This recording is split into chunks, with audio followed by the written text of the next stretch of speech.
قرآن حکیم نے بھی سورہ آل عمران کے آخری رکوع میں ذکر کو سب سے پہلے اور سب سے اہم عامل کی حیثیت سے شمار کیا. چنانچہ اس کی پہلی آیت جو ہے سورہ آل عمران کے آخری رکوع کی، اس میں تو وہی مضمون جو میں بیان کر چکا وہ آیا ہے. ان فی خلق السماوات والارض واختلاف اللیل والنہار لآیات لأولی الالباب. یقیناً آسمان اور زمین کی تخلیق میں اور دن اور رات کے الٹ پھیر میں نشانیاں ہیں ہوش مندوں کے لیے. ان کے ذریعے سے انسانی شعور کے اندر وہ معرفت رب اجاگر ہوگی. وہ پہلا مرحلہ اب اس نے طے کر لیا، وہ ڈورمنٹ معرفت اب ایکٹیویٹ ہو گئی. اب مزید فکر کا مرحلہ ہے جو اگلی آیت میں آیا ہے، الذین یذکرون اللہ قیاما وقعودا وعلی جنوبہم ویتفکرون فی خلق السماوات والارض ربنا ما خلقت ھذا باطلا سبحانک فقنا عذاب النار. یعنی تفکر جو ہے ویتفکرون فی خلق السماوات والارض، وہ تفکر کرتے ہیں، غور و فکر کرتے ہیں آسمان اور زمین کی تخلیق میں، لیکن اس تفکر کے ساتھ لازماً ذکر اور ذکر مدام. ذکر بھی وہ کہ جو مستقل ہو، ہر حالت میں ہو. الذین یذکرون اللہ قیاما وقعودا وعلی جنوبہم، وہ لوگ کہ جو اللہ کو یاد رکھتے ہیں، اللہ کا ذکر کرتے ہیں، کھڑے ہوئے بھی، بیٹھے ہوئے بھی، اور اپنے پہلوؤں کے بل یعنی لیٹے ہوئے بھی. اب ان تین کے سوا تو کوئی پوزیشن انسان کی نہیں ہے. اسی کا نام ہے دوام ذکر. اور اس کے ساتھ اگر وہ تفکر کرتے ہیں تو ان کا فکر اگلی منزل تک پہنچتا ہے. تو پہلی شے تھی فکر انسانی کی صحیح رخ پر مزید پیش قدمی اور پیش رفت، اور اس کے لیے لازم ہے ذکر و فکر کا امتزاج. دوسری چیز کو لیجئے عمل کی درستی. اس عمل کی درستی کے لیے اللہ تعالی کے ساتھ ایک گہرے تعلق کو بنو.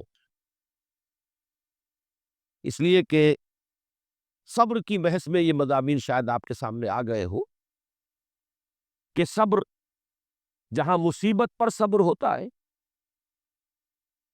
تکلیف پر صبر ہوتا ہے، اللہ کے احکام پر جمنا یہ بھی صبر ہے، نفس کی خواہشات کی باغ کو تھام کر رکھنا، کھینچ کر رکھنا یہ بھی صبر ہے، اور استقامت کسی شے پر قائم رہنا یہ بھی صبر.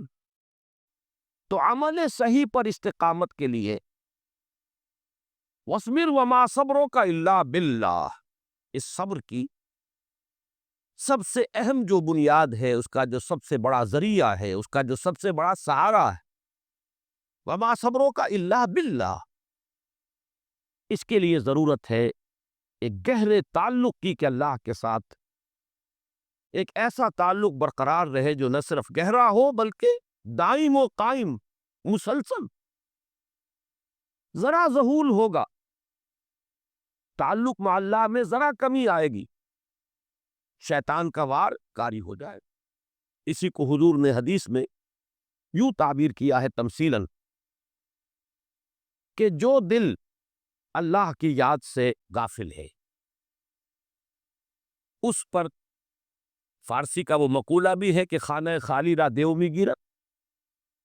گھر خالی رہے تو جنات اس پر، دیو جو ہے آ کر قبضہ جما لیتے ہیں.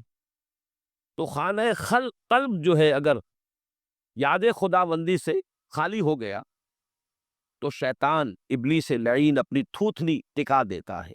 یہ لفظ آتا ہے سور کے منہ کے لیے تھوتنی، جس طرح اس کا نکلا ہوا سا منہ ہوتا ہے آگے، تو یہ لفظ استعمال کیا گیا کہ وہ اپنی تھوتنی انسان کے دل پر جما کر اور پھوکے مارنی شروع کر دیتا ہے. تو شیطان کو موقع ہی تب ملتا ہے جب انسان کے تعلق مع اللہ کے اندر کمی ہو. وہ خانہ بالکل خالی ہو گیا ہو یا اتنا ضعیف ہو گیا ہو کہ کل عدم ہو جائے، گویا کہ نہیں. تیسری چیز کی طرف آئیے روحانی ترقی، روحانی ترقی کے لیے میں ایک اصطلاح کے سامنے لا رہا ہوں. اس سے مراد کیا ہے؟ روحانی ترقی کے لیے ہماری دینی اصطلاح ہے تقرب الی اللہ، اللہ سے قریب تر ہوتے چلے جانا.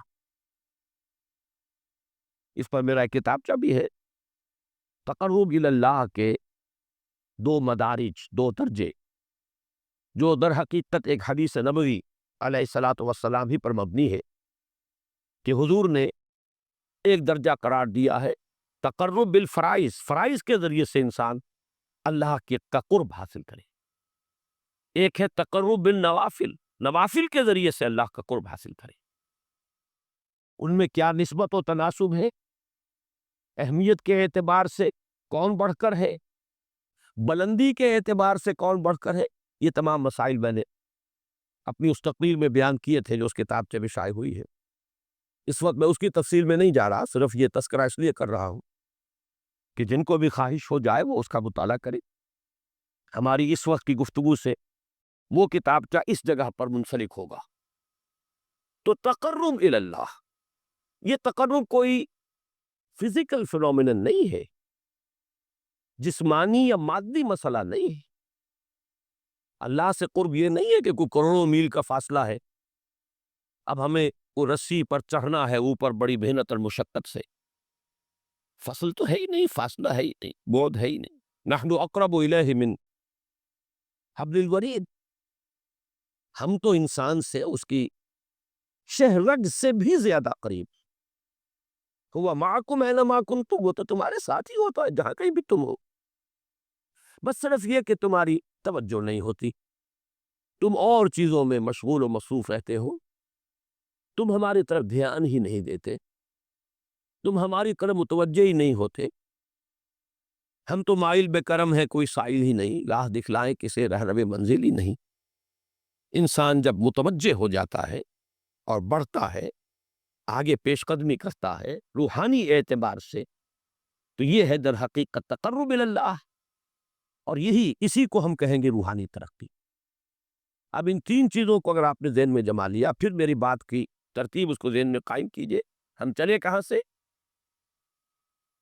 کہ دین کے ساتھ اصل مناسبت فلسفے کی نہیں، حکمت کی. نمبر 2، حکمت قرآنی کا پہلا اور اہم ترین اور بنیادی مسئلہ معرفت رب کا حصول ہے. اس کا نتیجہ شکر خدا بندی، اس کا ذریعہ آیات آفاقی، آیات انفسی، اور سب سے بڑھ کر آیات قرآنیہ ہیں، جو الذکر ہے، جو تذکرہ ہے، جو ذکرہ ہے. لیکن اس پہلے مرحلے کو اگر کوئی انسان بفضل ہی تعالی، اللہ کے فضل و کرم سے طے کر لے، اب اس کے سامنے تین مسئلے ہیں. فکر کی مزید پیش رفت، مزید پیش قدمی صحیح رخ پر، اس کے لیے ذکر اور فکر دونوں کا امتزاج لازمی ہے. فقر قرآن اختلاط ذکر و فکر. الذین یذکرون اللہ قیاما وقعودا وعلی جنوبہم ویتفکرون فی خلق السماوات والارض. دوسری شے عمل کا درست رہنا، نہ افراط و تفریط ہو، عدم توازن ہو، نہ انسان نفس سے مغلوب ہو جائے، نہ انسان جذبات کی رو میں اندھا ہو جائے، نہ انسان ماحول سے مرعوب ہو کر متاثر ہو جائے. صحیح رخ پر اس کا عمل. نمبر 3، روحانی ترقی، جو اصل حاصل ہے، جو اصل مقصود ہے. نمبر 2 چیز کے لیے تعلق مع اللہ ضروری، نمبر 3 کے لیے تقرب الی اللہ. اب غور کیجئے، ان تینوں چیزوں کا بڑا گہرا تعلق ہے نماز کے ساتھ. ان تینوں کے لیے ستون کی حیثیت نماز کو ہے. لہذا ایمان کے بعد یا معرفت رب کے بعد حکمت دین کا اہم ترین مسئلہ نماز، صلاۃ. اس لیے کہ ایک طرف یہ انسان کو اللہ کے ساتھ ایک گہرے تعلق کا ذریعہ فراہم کرتی، اپنے تمام مصروفیات میں سے ان مشغولیتوں میں جن میں گم ہونے کا خدشہ ہوتا ہے، نکلو۔ 24 گھنٹے کے معمولات میں سے کم 5 مرتبہ تو لازماً نکلو، اور اپنے آپ کو ذرا، اپنے حواس کو بھی، اپنی باطنی کیفیات کو بھی ذرا تازہ کرو۔ اگر کوئی گندگی، نجاست، کسی طرح کی ناپاکی کا کوئی معاملہ ہے، طہارت حاصل کرو۔ طہارت سے تمہارے اندر روح کو بھی بالیدگی ہوگی، تمہارے حواس بھی تازہ ہوں گے، تم گویا کہ بحیثیت کل تمہاری ہستی چاق و چوبند ہو جائے۔ وہ کسل، وہ سستیاں، وہ جو ایک کثافتیں ہوتی ہیں، ان سب سے نجات حاصل کرو، اور اب اپنے رب کے حضور میں کھڑے ہو جاؤ، اس کے ساتھ اپنا عہد بھی تازہ کرو، اس کی اہم صفات کو بھی اپنے ذہن میں پھر مستحضر کرو۔ یہی وجہ ہے، دیکھیے میں نے جو آیات آپ کو شروع میں سنائی تھی، سورہ لقمان کی 2 آیتیں، پہلی آیت میں اس کا ترجمہ کر چکا، دوسری آیت وَلَقَدْ وَإِذْ قَالَ لُقْمَانُ لِابْنِهِ وَهُوَ يَعِظُهُ يَا بُنَيَّ لَا تُشْرِكْ بِاللَّهِ إِنَّ الشِّرْكَ لَظُلْمٌ عَظِيمٌ۔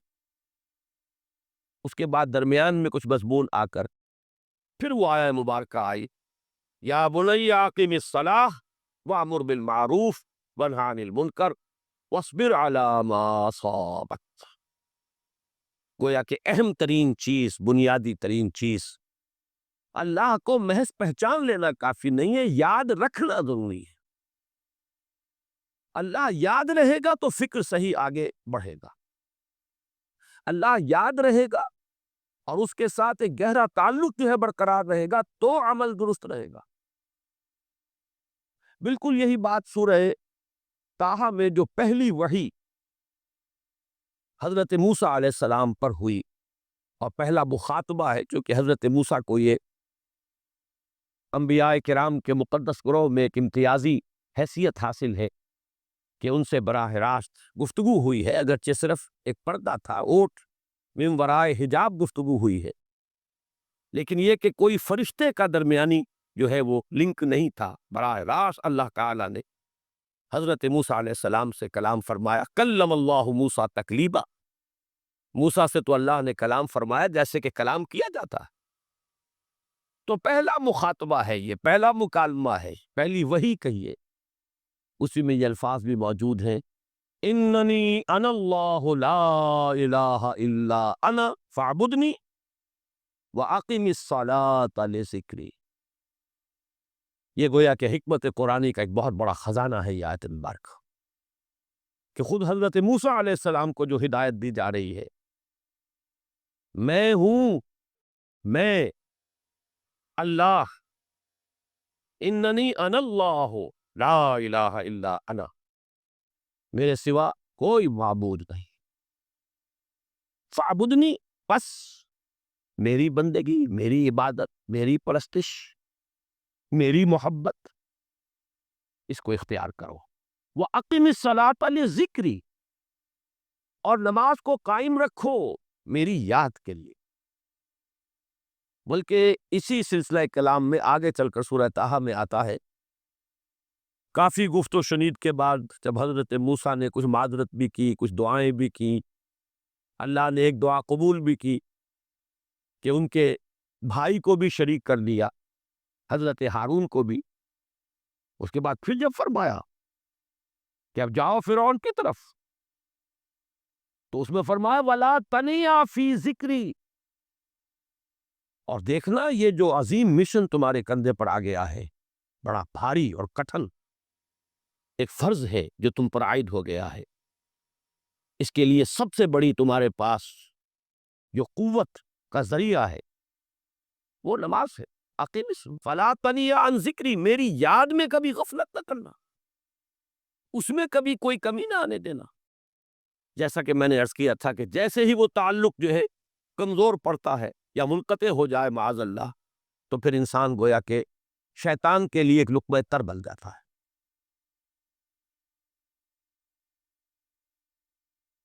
اب آپ غور کیجئے تیسری شے تقرب اللہ، اس کے حوالے سے بھی جو فرائض اور نوافل کی بات ہے اس کو اس وقت ذہن سے نکال کر یہ سمجھیے کہ اس میں نماز کا کیا مقام ہے، اس لیے کہ نماز فرض بھی ہے، نماز نفل بھی ہے، وہ تو ان دونوں میں شریک ہو جائے گی۔ اب اس کو لفظ صلاۃ کے حوالے سے آپ ان دونوں چیزوں کو سمجھیے۔ صاد لام واو یا یہ چونکہ حروف علت ایک دوسرے سے بدلتے رہتے ہیں، یہ جو مادہ ہے اس کی جو خالص لغوی اصل ہے، جو خالص عربی زبان میں اس کا بنیادی مفہوم ہے، وہ آگ جلانا یا آگ تاپنا یا آگ سینکنا، حرارت حاصل کرنا۔ لہذا بار بار آتا ہے جہنم کے ذکر میں اسلوہا، اب جلو اس میں، تاپو اس کو، یہ سینکے گی تمہیں۔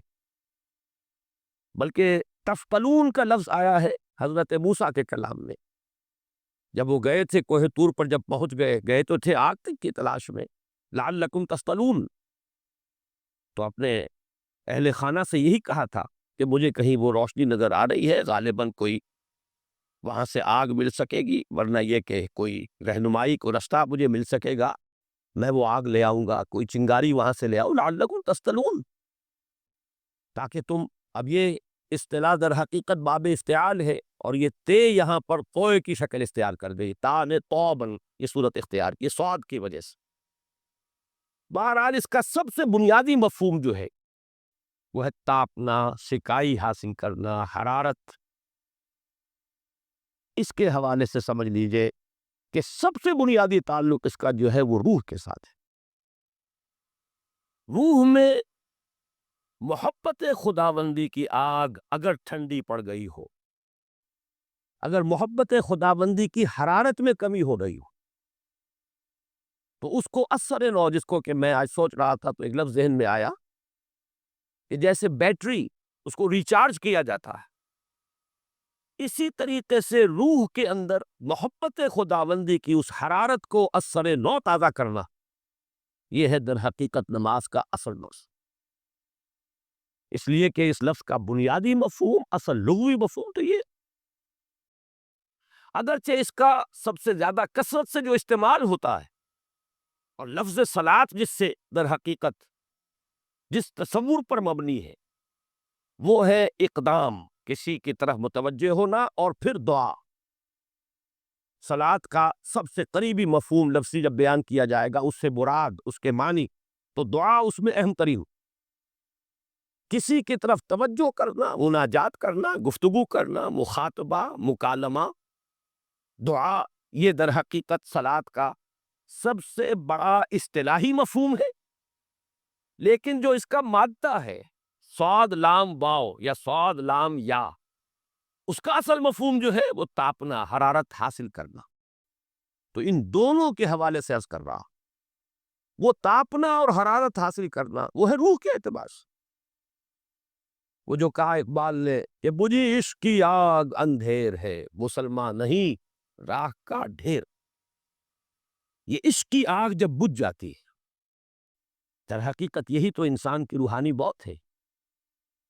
یہ اب یہ نہ رہے تو چاہے منطق میں بہت انسان ماہر ہو، مجھے اقبال کا ایک شعر یاد آیا ہے تقابل کرتے ہوئے، ایک انسان محکوم اور ایک انسان حر، آزاد انسان، ان کی نفسیات میں جو بنیادی فرق علامہ اقبال نے مختلف مواقع پر بیان کیے ہیں۔ محکوم ہے بیگانہ اخلاص و مروت، ہر چند کے منطق کی دلیلوں میں ہے چالاک، تو منطق کی دلیلوں میں انسان چالاک ہو جائے اور وہ لغت ہائے حجازی کا وہ ایک خزانہ بن جائے، اسے تمام الفاظ کے معنی یاد ہو، وہ بڑے مسائل فقہ کے اسے ازبر ہو، جزیات، بے انتہا جزیات جو ہے وہ مستحضر ہو، فلسفے کے بڑے بڑے مسئلے اس نے حل کر لیے ہوں، لیکن اگر روح میں وہ اللہ کی محبت کی آگ نہیں ہے، وہ تپش نہیں، بجھی عشق کی آگ اندھیر ہے، مسلمان نہیں راہ کا ڈھیر۔ اسی کے حوالے سے آج مجھے یاد آیا تھا کہ وہ جو بڑی سادہ سی ایک نظم ہے اللہ تعالیٰ سے دعا، یا رب دل مسلم کو وہ زندہ تمنا دے، اس میں بھی جو الفاظ آئے ہیں جو روح کو گرما دے اور قلب کو تڑپ، یہ ہے اصل جو مقصود ہے نماز کا۔ اور یہی وہ چیزیں جیسا کہ میں نے عرض کیا تھا کہ نگاہوں سے اچھل، یہ پہلو سامنے ہے ہی نہیں، دوسرا پہلو سامنے ہے، اور وہ بھی میرے نزدیک بہت اہم ہے، بہت بنیادی ہے، اس میں کوئی شک نہیں، لیکن یہ ہے بلند ترین منزل کہ تقرب الی اللہ، اس کے لیے در حقیقت یہ کس لیے درکار ہے؟ روح کے اندر عشق کی حرارت اور گرمی تازہ ہوتا ہے۔ بسا اوقات یہ اندر دب جاتی ہے، جیسے انگارہ ہوتا ہے آگ کا، اس کے اوپر خاک اور راکھ آ جاتی ہے، اندر کچھ ہوتی ہے، آگ دبی ہوئی سمجھ، آگ بجھی ہوئی نہ جان، اس دبی ہوئی آگ کو پھر ایک شعلہ بنانا، پھر اس کے اندر ایک حیات تازہ پیدا کرنا، یہ ہے نماز کا اہم ترین اور بلند ترین مقصد۔ لیکن اس کے ساتھ ہی اس نماز میں ذکر ہونا، اس کا یہ ذکر ہے، اور ذکر کی جب میں فہرست بیان کیا کرتا ہوں بہت سے حضرات کے سامنے ہوگا کہ ذکر کا در حقیقت مفہوم ہے استحضار اللہ فی القلب۔ ہمارے ہاں غلطی سے جو ذرائع ذکر ہے انہیں ذکر قرار دے دیا گیا ہے۔ نماز ذکر نہیں ہے، نماز ذکر کا ذریعہ ہے۔ اقیم الصلاۃ لذکری، نماز قائم کرو میرے ذکر کے لیے۔ یہ اللہ اللہ کہنا یا ادعیائے معصورہ جو حضور صلی اللہ علیہ وسلم کی مسنون دعائیں ہیں، انہیں اپنے تمام معمولات دنیاوی کے ساتھ ساتھ ان دعاؤں کو بھی انسان پڑھتا رہے، اللہ سے دعا کرتا رہے، یہ تمام ذرائع ذکر ہیں۔ سبحان اللہ الحمدللہ الحمدللہ، اس کا آپ ورد کیجئے، یہ بھی ذریعہ ذکر۔ حقیقت میں ذکر ہے استحضار اللہ فی القلب، اللہ کو دل میں لے آنا، اللہ کو دل میں حاضر کر لینا، اصل میں تو ترجمہ ہوگا، لیکن حاضر جاننا، یہ کیفیت جو ہے انسان کو حاصل ہو جائے۔ اب اس کے حوالے سے ذرا بات سمجھیے کہ ایک تو میں عرض کر چکا ہوں مجسم ذکر تو قرآن ہے، لہذا ذکر کی فہرست جب آپ کریں گے ذرائع ذکر تو ان میں سب سے پہلے قرآن آئے گا، اس لیے کہ وہ ہماری حکمت کے پہلے مسئلے کو حل کر رہا ہے، بنیادی مسئلہ، اہم ترین مسئلہ۔ دوسرے نمبر پر ذکر جو ہے، اب اس کے لیے کچھ اصطلاحات جو میرے مختلف دروس میں شاید آپ کے سامنے بعد میں آئیں یا پہلی آ چکی ہو، ان کے حوالے سے میری بات سمجھیے۔ ایک ذکر غیابی ہے، تھرڈ پرسن میں، سیغہ غائب میں اللہ کی یاد کرنا، اللہ اکبر اللہ اکبر اللہ اکبر۔ ابھی اللہ اکبر جو ہے یہ جملہ اسمیہ خبریہ ہے، ایک حقیقت کی تکرار آپ کر رہے ہیں، اللہ سب سے بڑا ہے، اللہ سب سے بڑا ہے، سبحان اللہ سبحان اللہ سبحان اللہ۔ یہ در حقیقت ذکر غیابی ہے کہ آپ اس میں مخاطب نہیں ہے اللہ سے، ایک ذکر خطابی کہیں یا ذکر حضوری کہیں، جس میں مکالمہ ہوتا، جس میں گفتگو ہوتی۔ تو نماز در حقیقت ذکر حضوری اور ذکر خطابی کی بلند ترین شکل، اس لیے میں نے عرض کیا تھا کہ نماز کے لفظ یا صلاۃ کے لفظ یہ اصطلاحی معنی جو اکثر و بیشتر کیے جاتے ہیں وہ ہے دعا، اور دعا میں ہوتا کیا ہے؟ مکالمہ ہے، مخاطب اے اللہ ہے، میرے رب ہے، پروردگار۔ پھر یہ کہ اس میں اقدام اور کسی کی طرف متوجہ ہونا، یہی وجہ ہے کہ افتتاح صلاۃ، نماز کو شروع کرنے کے لیے ایک تو وہ الفاظ جو قرآن مجید میں آئے ہیں، انی وجہت وجہی للذی فطر السماوات والارض حنیفا وما انا من المشرکین، یہ ہے توجہ کا ارتکاز، بشرطے کہ یہ صرف الفاظ ہی نہ نکل رہے ہو، واقعتاً یہ تعبیر ہو اس وقت کی انسان کی نفسیاتی کیفیت کی، کہ شعوری طور پر وہ فیصلہ کرتا ہے کہ میں منقطع ہو رہا ہوں، ہر چہار طرف سے اپنی توجہ کو ہٹا کر، ہر مسئلے سے اپنے آپ کو خالی و ذہن کر کے، یعنی ظاہری اور باطنی دونوں اعتبار سے میں اپنی توجہ کا ارتکاز کر رہا ہوں اس ذات کی طرف جس نے آسمان اور زمین کو پیدا کیا اور بالکل یکسو ہو کر رہا ہوں۔ انی وجہت وجہی للذی فطر السماوات والارض حنیفا وما انا من المشرکین۔ اور دوسری وہ جو دعا جس سے ہم افتتاح کرتے ہیں اپنی نماز کا، دیکھیں اس میں خطاب کا کس قدر اہتمام، وہاں سبحان اللہ نہیں ہے، سبحانک اللہم، پاک ہے تو اے رب ہمارے، وبحمدک وتبارک اسمک وتعالی جدک۔ اب آپ غور کر رہے ہیں، یہ ہے تخاطب، براہ راست مخاطب ہونا شروع ہو رہی ہے۔ تو سب سے پہلی بات تو یہ ہوئی کہ ذکر کی ایک شکل ہے ذکر غیابی، دوسری ذکر حضوری، اور ذکر حضوری یا ذکر خطابی کی بلند ترین منزل، بلند ترین اس کا ذریعہ نماز۔